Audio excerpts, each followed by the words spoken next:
प्रणाम मित्रों, आप सभी का स्वागत है। आज हम लेकर के आए हैं माता बगलामुखी तंत्र का एक दिव्य अनुभव। यह तंत्र हमारी संस्था द्वारा एक व्यक्ति को बना करके दिया गया था। दिशा के अभाव में उन्होंने दक्षिण दिशा की तरफ मुख करके माता बगलामुखी तंत्र को धारण किया।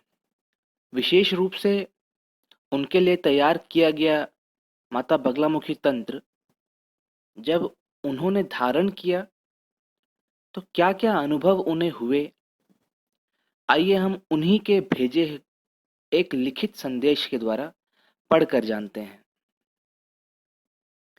ये लिखते हैं कि प्रणाम योगीराज, आज मैं माता बगलामुखी तंत्र का उस दिशा का अनुभव बता रहा हूँ, जिस दिशा में शायद ही कोई धारण करता होगा।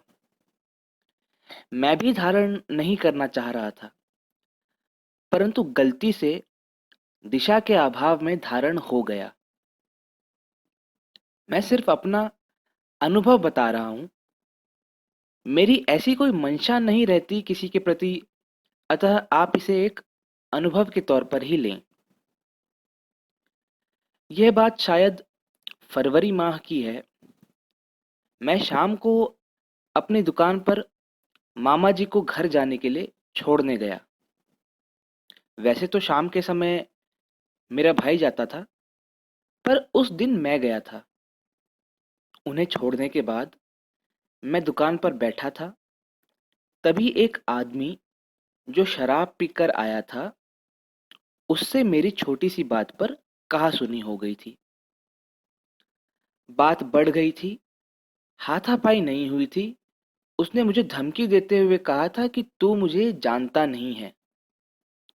यह कहकर उसने मेरी एक फोटो अपने मोबाइल में खींची, और जब मैंने भी उसकी फोटो खींचनी चाही, तो उसने मेरा फोन हाथ मारकर गिरा दिया था।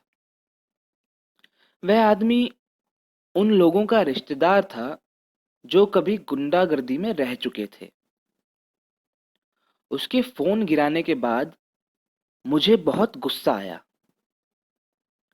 अच्छी खासी हाथापाई हो जाती, क्योंकि मुझे यह चीज सहन नहीं हुई।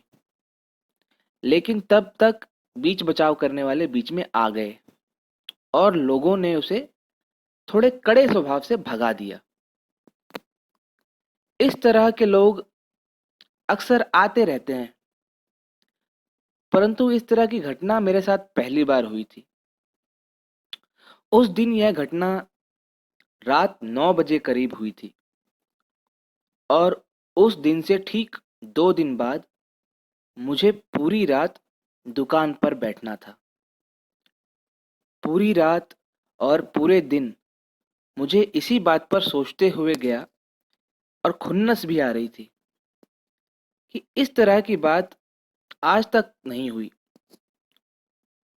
अगली शाम को बड़े भाई ने मुझे दुकान में ना बैठाकर खुद बैठा।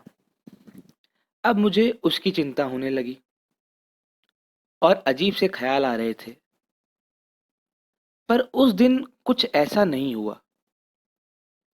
और फिर अगली रात 10 बजे मैं दुकान पर बैठा हुआ था। तकरीबन आधा घंटा बीता होगा, तभी बगल के होटल पर काम करने वाला एक लड़का आया और उसने बोला कि जिस आदमी से तुम्हारा परसों झगड़ा हुआ था, उस आदमी का बहुत करारा एक्सीडेंट हो गया है। यह कोई संयोग नहीं हो सकता। इस बात को सुनने के बाद मुझे इतनी शांति मिली कि मैंने उससे यह जानने की ज़रूरत नहीं समझी कि उसे चोट कहाँ आई है। यह एक अनुभव है, लेकिन इसका मतलब यह नहीं हुआ कि मैं ऐसा कुछ सोचता हूँ।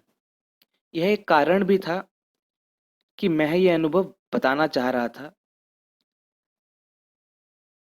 पर मेरे ख्याल से दक्षिण दिशा के कम ही अनुभव है, इसलिए मैंने बताना उचित समझा। प्रणाम। प्रतिक्रिया: किसी के लिए भी मन में गलत विचार न लाएं। माता अपने पुत्र के कष्ट को समझती है एवं अपने पुत्र को कष्ट देने वाले को दंड अवश्य देती है।